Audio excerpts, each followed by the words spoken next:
Hola a todos. I am Carla Rodriguez, your coach and trainer of NLP and host of Metafit Metamind Podcast, the place where we normalize the conversation between both physical and mental health. This is the place where you'll raise your voice and share your story. As your coach, I'm here to guide you to let go of all your limiting chains behind, and I'm on a mission to use this platform to empower and create awareness and expansion in your life. You can follow us on Instagram at Metafit Metamind Podcast, or you can follow me at Coach Carlita. Please rate, review, and subscribe on Apple Podcasts or wherever you listen to your favorite podcasts. So it's been about a month since I shared any episodes. I know. I have been saying I was going to publish these, and now I am. So here I am. I honestly needed a break. I have been in creation mode, honestly, and moves mode.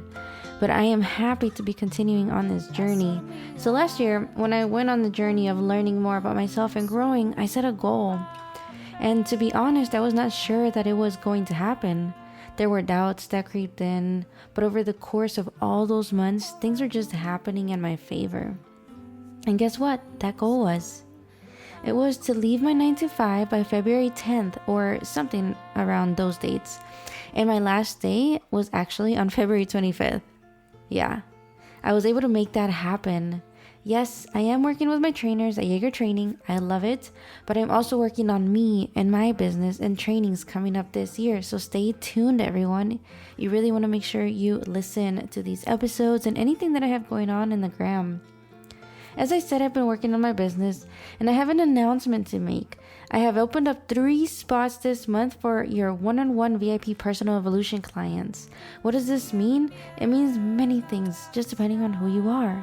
But at the end of it, the goal is that you are the most powerful self, filled with confidence and the ability to speak your truth, to hold your boundaries, to take action for you, to release the things that have chained you down and create change, expansion, and a movement within you and everybody else around you. So if this sounds compelling to you, send me a DM on Instagram and let's have a conversation. Also, I am doing more rooms on Clubhouse, so if you aren't in there yet, go join.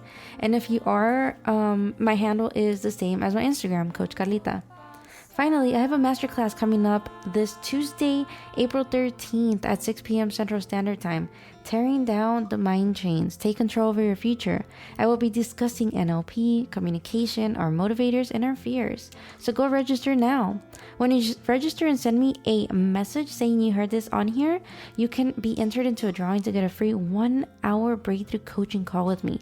I will only have 5 spots for this drawing, so make sure you let me know. Just the normal thing now. Make sure you check out the shop on the website, metafitmetamind.com, and remember to share the podcast with people you think would like it. Rate it, review it, and subscribe to it so don't miss the update episodes. And remember, I'm on Apple Podcasts, Google, Spotify, Castbox, and any other platform that you listen on. In this episode, I got to speak with Jennifer Ramirez, who's a coach, an entrepreneur, an author, and a keynote speaker. She's a mom as well who has gone through many things to make a better life for her daughter. But all these hardships have only made her even stronger, and it's been her motivation to have a better life. She's been making many changes, many moves, many money moves, many mindset moves. So she has put herself through college. She has worked full time, and now she is someone who's also helping other women and help women who've gone through trauma and help them rise up, empower them, and all the things. So listen to her story and let me know what you think. Or send us a message on anything that you wanted to share or how this impacted your life or somebody else's life if they did listen to it. So listen to her story and enjoy. Cool. So today I have Jennifer Ramirez here on Metafit Metamind Podcast, and I'm super excited. We met just recently. I know all of you have heard of the buzz of Clubhouse, and so it's really cool to be able to connect with you, Jennifer, on a deeper level and to finally be able to hear your story. Yeah, thank you for having me here. I'm really excited to be here. Yeah, and so I wanted to ask you, who is Jennifer Ramirez? And we'll get to your story here in a second, but... Okay, yes. So I am from Chicago. I am 100% Mexican, and I'm a mother, a girlfriend, hopefully soon to be a wife one day. Ooh. Listen up. Yeah, and I'm an entrepreneur, an author, a speaker. I have a lot of things going on. I invest in real estate, commercial and residential. I have an Airbnb, and on my way to starting another one. And yeah, I'm a coach that helps abuse survivors, live out their dreams and heal from their abuse. And I also have a nonprofit as well, which I'm sure we will be getting into soon. Wow. Yeah, we will. I have so many questions already. And so I guess let me just get into it. What is your story or your journey, Jennifer, on how you've gotten to this point in your life of already about to invest in your second Airbnb and all the things you're doing? Like, what is the story that brought you here? Yeah, sure. So I'll start from the very beginning. So I was sexually abused at 7, and then I went on to become a single mom at 21. I kind of always start there because I feel like my adult life started at 21. So yes, I had my daughter. As soon as I told her father I was pregnant, he took off. So I was on my own financially, emotionally, mentally, and financially or physically. And that was really, really tough on me because, when you're 21, you're trying to figure out who you are still. And then, bring a baby into the mix. It's a lot. And then to do it on your own, it's a lot to take on. So, so I just was in a really bad place. I used to date toxic guys. I was like, not addicted to narcissists, but I was unconsciously addicted to them. Yeah. And and I was really poor, living paycheck to paycheck, $25,000 in credit card debt. I was also living in a really bad neighborhood in Chicago where there was like a drug house across the street and like shootings every day. And I was just angry and like poor. I struggled so much that I just became really bitter too, towards everybody, not just towards my baby daddy. It was like everybody. I was like hated the world, I hated, like I was so unhappy. So I knew that I needed to make a change. Essentially, when I hit rock bottom, I was just like, dude, like this is never what I intended for my life to be. And I just knew that I had to do something better for my daughter, that if it wasn't for myself, it was for her. So I started going to therapy, reading self-help books. I started teaching myself how to get out of debt, learning about money, how to grow it, how to, all that stuff. And invest it really, and all of that. yeah. And it really like changed my perspective on a lot of things. And, counseling helped me. Well, I should say counseling helped, like saved my life actually, because I was headed down a really like dangerous path. And yeah, I just started learning about myself and healing as, I put myself through college. By the time I was 30, I was 100% debt free. Wow. And then Congratulations. thank you. Yeah. And then that's actually when I was able to start investing in real estate because I actually had money to actually invest. You said, what do I do with this? Yeah, I was trying to figure it out. I was like, I know I got to do something smart with this because money didn't come easily to me for a long time. So I was like, I got to be smart. And that's when I started, just learning about real estate. And I saw that I was actually able to do it. And I was like, holy crap, I didn't even know. Yeah. so yeah, and then oh, sorry, go ahead. No worries. I just, before we keep going, I just wanted to ask you, how long did you have that anger until you're like at this place at the bottom for yourself that you said, you know what, I need to change for my daughter? Like, how long was that process? What had to happen, if you're able to share, in order for you to actually see and want to make the change and feel that you're doing better? It took me a long time, to be honest. I feel like my anger was even before the whole pregnancy thing. I think I was just holding anger from childhood, from all the trauma that I went through. And, like I was, just to get a little further deeper into it, I was sexually abused by my father, and my mom stayed with him knowing what happened. And then I had a lot of resentment towards both of my parents just because of that. And then we were told to keep it a secret, nobody tell anybody. So then I had major boundary issues that I didn't realize till I was much older.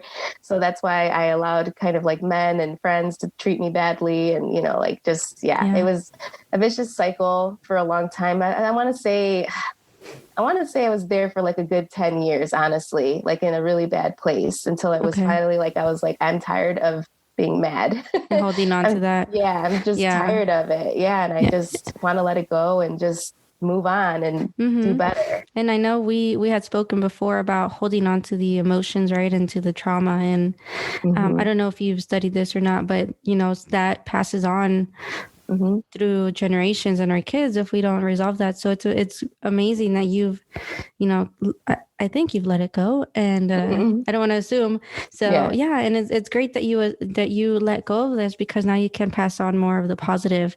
And obviously it's okay to feel anger, but you also have to know how to resolve that and move forward, or wherever each of us wants to go. So it's amazing that you've resolved that and are also passing that resolvement to your daughter, and showing her all the things you're doing right now, which is really cool. Yeah, thank you. Yeah. So after then you went to counseling, and you said it honestly saved your life. So what was next? And like I said, I just started really working on myself. And then I got into a relationship, which I thought was like perfect and all this stuff. And then he turned out to be a narcissist too, but that was my last one. I honestly, though, know that I had to go through that very traumatic situation. I was with him for 3.5, almost 4 years. But I had to go through that in order to realize my value, my worth. As much as stuff as he put me through, a lot of emotional abuse, it got physical too. A lot of like mental, excuse my language, mind fucking with me. Like he really oh my God, he used to make me think I was crazy. Like I really did think I was going crazy. He's one of those, huh? And then I started, started questioning, like, am I going crazy, or am I like, I started to think maybe there is something wrong with me, because he was always telling me like, you're this, you're that. And I started to think, but then, as time went on in our relationship, I would say once it got to like the third year, I almost started losing respect for him as a man, because he wasn't doing he wasn't helping me financially anymore. And I was like, how did I get back into this situation with another guy that like doesn't, want to help me, pay the bills and stuff like that? This is never, and I even told him this is never what I ever would have gotten myself into had I known it would have ended up like, here where I'm paying all the bills and all this stuff. But anyway, it just really made me realize like my value, like, man, he couldn't appreciate me, but I'm like, I know what what I bring to the table. I was in school and college back then. I was working, my full-time job. I had a good job and everything. And I was like, I have a lot going for me. Like, and if this person can't appreciate that, somebody else will, And so we broke up, and I actually took that time to be alone, be single, almost 3 years being single, and just really falling in love with myself, honestly. Yeah. That was life changing. I cannot tell you that enough. I was very codependent on people. So it was hard for me to be okay with being in my own company. So once I started to learn to do that, then I just started, falling in love with myself, like I said, and learning what I would no longer tolerate from people, like the way that, and wouldn't allow people to treat me badly anymore, because I know that I'm worth more than that. Just a lot of things that made me realize about myself. And and it was the best thing that I ever did, honestly, just taking that time to really rediscover myself, because I was really broken. And to heal. Yeah, exactly. Yeah. So now you're here. And what is something like, something that's super important to you that you've learned throughout the process? You love yourself, but what is there something else that you also learn that, keeps you going, and, it's able to drive you to help all these other women as well to, let go of those things in the past?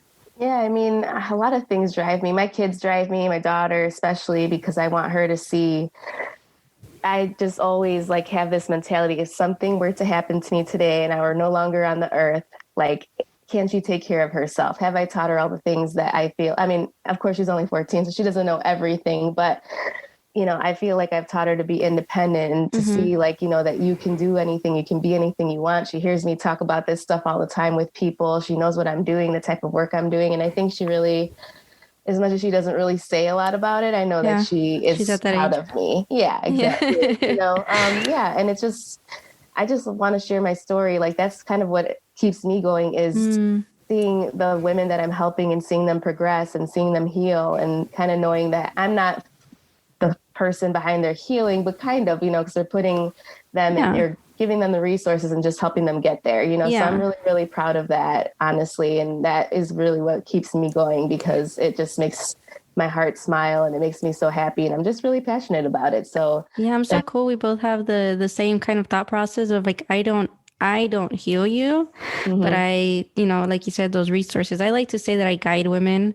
Yeah. I'm just a guide, I'm like the star on the map. That's kind of the route, you want to take, there's 3 routes and stuff, and that's okay. But we're working to get you to that end point there. So that's really cool. Like, it's exciting. And throughout this process of your whole journey and your own personal experience, what's your take on the correlation or the balance between mental and physical health? And I ask this because it's not something super spoken about, or almost not spoken about in the Latino community for one, but in many communities as well. And you experienced something at such an early age, and still there was the idea of like, don't say anything, So what would you say like that correlation is in your own personal experience? So I think we talked about this a little bit before, but I know I was very unhappy with myself. At one point, like I said, I didn't love myself, didn't think I deserved anything less. I used to settle for less all the time. And that included myself, the way I physically treated myself. I didn't, but also it also comes from being uneducated on health and wellness and all that stuff too, which I also think we need more education in the Latino community too. But yeah, so I think it was the lack of education plus like the lack of self-love, but it showed in me physically. Like, you could see pictures of me back then, and I look older then in my early 20s than I do now at being 35. I mean, Wow. I was really overweight. You could just see like the stress in my eyes. Like you could just see I was like tired, and I was just like, I looked worn out and I was young, but I didn't take care of myself. I didn't eat right. I used to eat. Back then, though, I was poor, so I didn't have healthy eating options. So like I used to eat like a lot of pasta and like, like stuff like that, because that's what I could afford. Like box and can stuff kind of a lot thing. of processed stuff. And then as I got a little bit older, I started learning how to eat a little bit better. And, I was really overweight at one point too. I think when my daughter was like, I don't know, her first 3 years, I was like the heaviest I ever was. I was almost 200 pounds at one point. Yeah. Now, I know we kind of spoke about that. What was that? When did you want to start to change that for yourself as well in your body? Because I remember, and this is what is this called? The junior sizes. But I remember I was a size 15, and I remember my pants being so tight, I was going to bust out of those 15s. And those 15s at the store were like plus size. And then, no, it was like juniors plus size. But then if you go any bigger, now you're in like the plus size section. And I was just like, oh, hell no, I don't want to be like a plus size. Not that there's anything wrong with it, but that's just me, what I personally didn't want for myself. So like, I was like, I hated the way I looked. I hated the way I felt. I felt like just disgusting. And I hated the way I hated looking in the mirror, honestly. And then I just knew, like, if you hate it so much, then what are you going to do about it? What are you going to do to change it? So then I started going to the gym. But at the time, I still was uneducated. So I was only going to the gym and working out, but still eating crappy. So I wasn't seeing any results. And then I started doing a little bit more research. And then I started seeing, okay, I have to eat healthy too. Oh, you're like, oh yeah, that too. I know. I went through something. I used to like run on the treadmill at the gym for like, I don't know, 30 to 45 minutes or, and then still I was in college at the time. So I was still going to Chick-fil-A and Wendy's and stuff. Cause at college, and most of us are kind of broke. Yeah.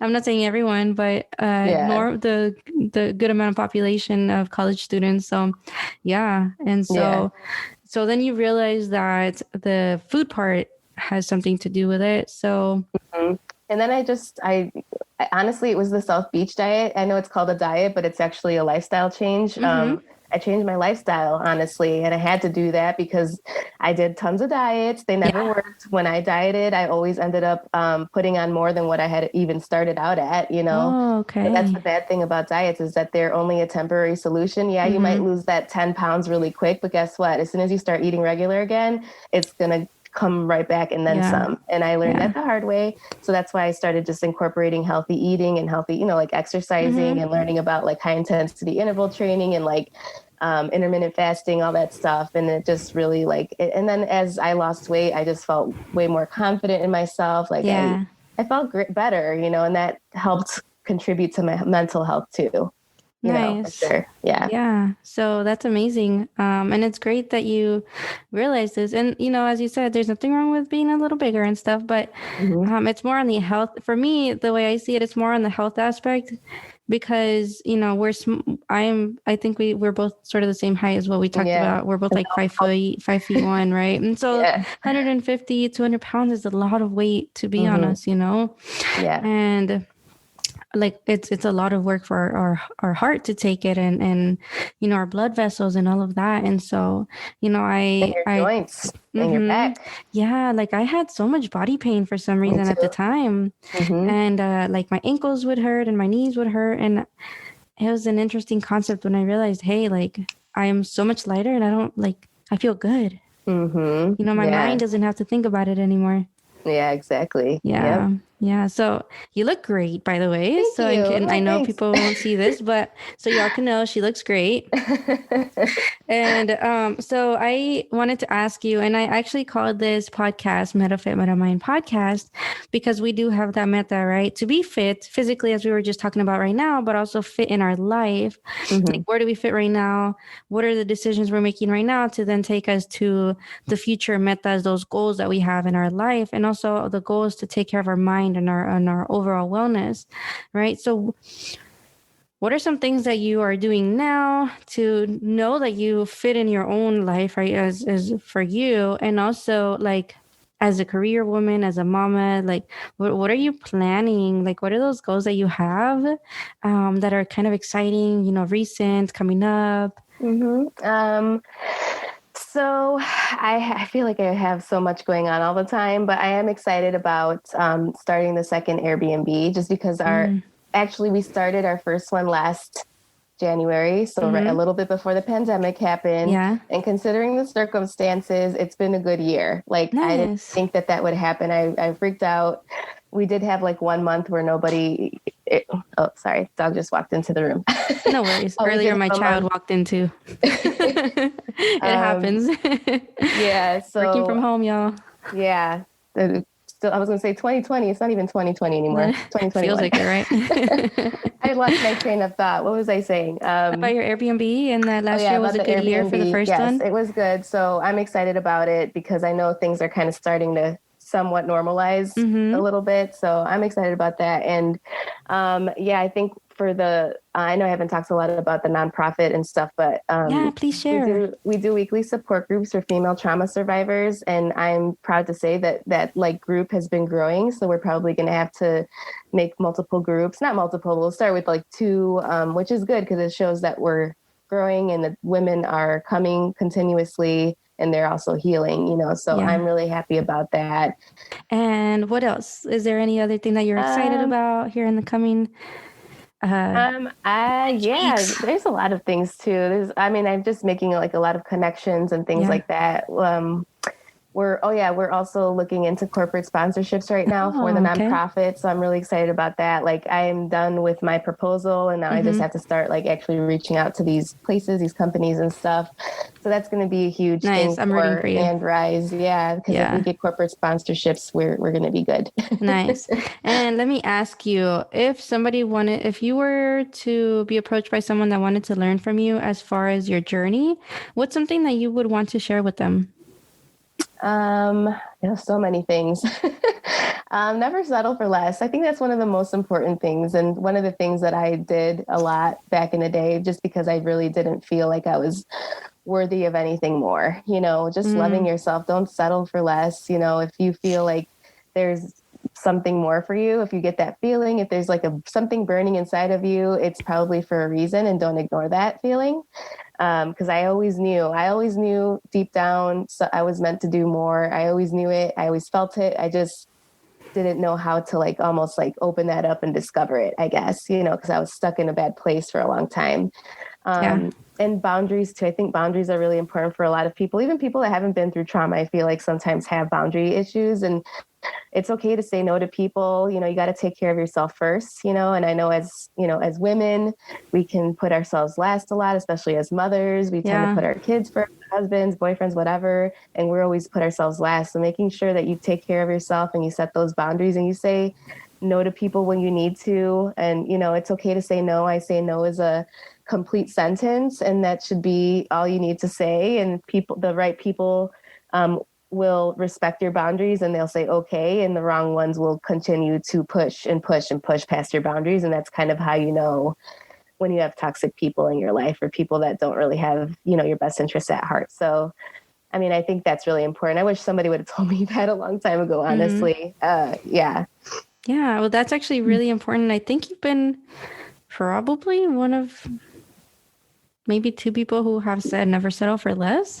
So everybody remember, never settle for less, And she said we weren't really taught that. We're taught to be comfortable, which is okay. There's nothing wrong with that. But it's also the mindset of like you can do so much, right? So much more. And I think that's what you've done, Jennifer, is, you went through this phase.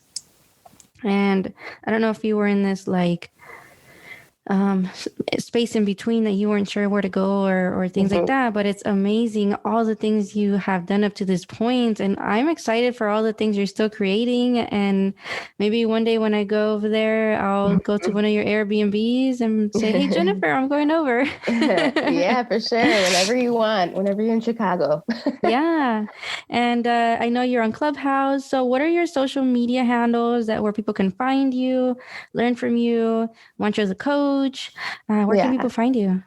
Yeah, so I have two different, businesses. So I have the nonprofit, which is And Rise. So you can find us on Instagram at And Rise, at And Rise _ women. And then for my coaching page on Instagram, it's And Flourish Co. And then on Facebook, you can find And Rise under Women Rise Chicago.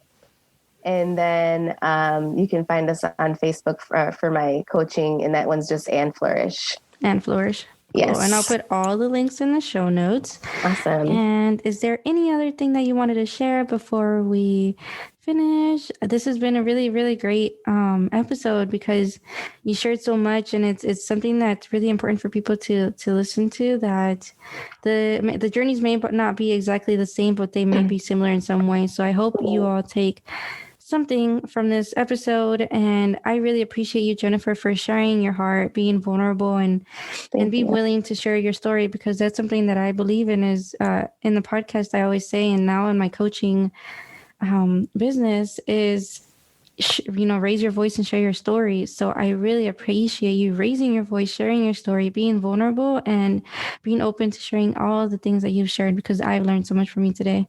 Oh, thank you. Yeah, I appreciate that. Anything? Well, actually, I would like to share a little bit about the nonprofit, just so people know what we do there, and just in case anybody, needs the services that we offer. So it's called And Rise. The And means your story's not over yet. There's more to tell, and the Rise means rising above any adversities that you've been through. So we do events for women. So we do personal and professional development workshops, and we do, like I said, the weekly support groups for female trauma survivors. We do that via Zoom every Thursday night at 7:00 p.m. Central Time. And we also have free counseling right now, but only in Illinois, just because our counselors can't counsel over state lines. But we do plan to expand that. That is another thing I'm excited about, is expanding that throughout the U.S. And our vision is to put millions of single moms through college, as well as putting millions of trauma survivors through therapy or counseling, so that they can, overcome and heal from their trauma, and they can be that ultimate version of themselves. So if anyone out there is in need of, a counselor, or if you just need to go to a group where it's a safe space to talk to women that understand what you're going through. A lot of the women that are in our group are domestic, sexual, and like emotional abuse survivors. So and we've heard feedback that it's just really helpful to be in a space where other people aren't judging you, because they know exactly what you're going through. Because sometimes when you talk to family and friends about it and they haven't been through that situation, they just really, I don't want to say they can't help, but it's almost like they don't really understand. So it's hard to get that advice from them. So so if anyone needs any of those services, please feel free to reach out. Let me give you the website really quick too. It's www.womenrisechicago.org. And is it WOMEN? Yeah, women. Yes. Okay. Womenrisechicago.com. Org. Yes. Sorry, org. So www.womenrisechicago.org. Yes. Awesome. And link will be in the show notes as well. Again, thank you so much, Jennifer. I'm excited for all the things again. And I'm really, really grateful to have connected with you. And, let's continue, stay connected, and, let's continue to create and help empower women. Yes. Thank you so much for having me, Carla. I appreciate you. Yeah. I really enjoyed this conversation and learned a lot about being a hustler and someone who did not give up. So I really, really think Jennifer has so much to teach and so much to give. Her gifts are amazing. And her being a hustler, which is a good thing, an entrepreneur, a speaker, just says so many things about people who can thrive. So here's a few things that I learned from speaking with Jennifer. Never settle for less, period. Depending on who you are, yes, it can change. But the way I see this is push past your comfort bubble. When something is challenging, keep going. And once that gets too comfortable, see what the new comfort place is. Holding on to emotions like anger or sadness for too long doesn't serve many of us in the long run. Yes, they can be motivators at the beginning, but when we are doing something to get away from something, we will end up creating inconsistent results. So once you have felt the emotions, which it's okay to feel the emotions, figure out how you can resolve some of them within you so you can keep going towards where you do want to be in life. And finally, change and growth can happen at any time in a person's life. So know that when you do decide to make a change and rise up, really notice what feelings or thoughts you have. So if you haven't done so already, please share, rate, subscribe to the podcast. It can help me so much to pop up on these platforms. Don't forget to follow me on Instagram at Metafit Metamind Podcast, on Facebook, or on the website metafitmetamind.com. Join the Facebook group Metafit Metamind Community, or follow me on Clubhouse and Instagram at Coach Carlita. Thank you so much, everyone, for listening to this episode up to this point. I am Carla Rodriguez. This is Metafit Metamind Podcast, where we are normalizing the conversations we would have never had. Until next time.